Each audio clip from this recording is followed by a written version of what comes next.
Do they try with number 2 again? Here he comes on 3rd and goal. He may have gotten there that time. Touchdown. And SFA a point away from tying this up.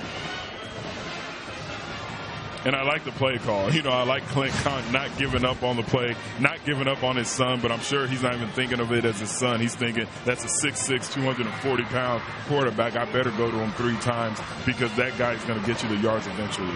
You talk about the emotions of Clint Conk returning to Conway, Arkansas. Same for that man, Zach Conk, who grew up here. Right. So it's not just the coach. It's also the young player who grew up most of his childhood right here in Conway, Arkansas.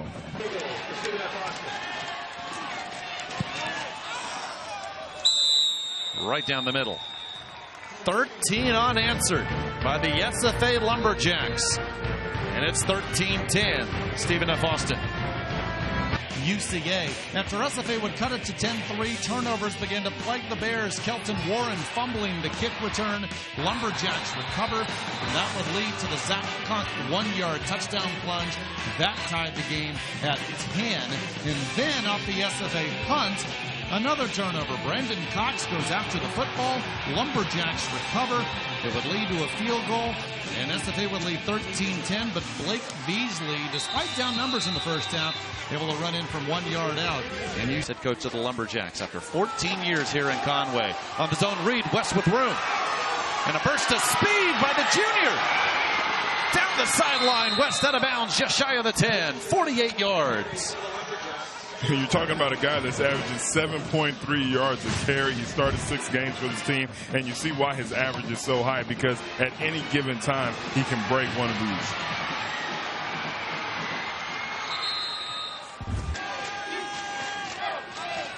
Just inside the hash from 25. And Jewell cuts the Central Arkansas lead to 1. 17-16 as the Lumberjacks making the trip from Nacogdoches, Texas, hanging around against one of the conference's leaders. Taking the handoff to West. A lot of time. No wanting to throw back to West on the wheel route. The catch made, and West will score. 45 yards. Lumberjacks take the lead. Well-designed play, perfectly executed by Zach Conk, and more importantly, you have a receiver that's able to come down with the ball, unlike what we've seen in the first half. There's a penalty flag in the end zone. More than likely, it's a celebration flag, and I don't think they'll be taking points off the board, but we'll see for when the refs let everyone know exactly why they threw the yellow flag. That's a tough older. There's no foul on the play. The result of the play is a touchdown.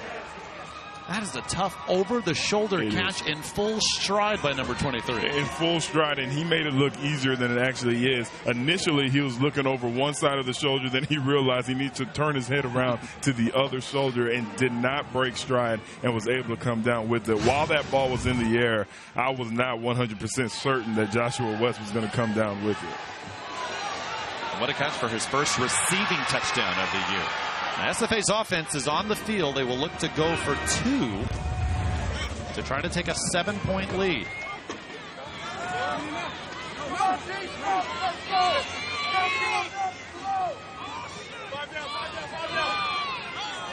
Trips to the right, including Byron Williams, their starting left guard, but it'll be Conk on the run, and a good lead block to Braylon Allen sets him free. 2 points for Conk, 7-point Lumberjack edge. And you feel the momentum switching to the SFA sideline right there. Zach Conk is really the star of that drive. Clint Conk returning to Conway, Arkansas. And his team, their biggest lead of the day, up 7 on the stripes. Piper in motion.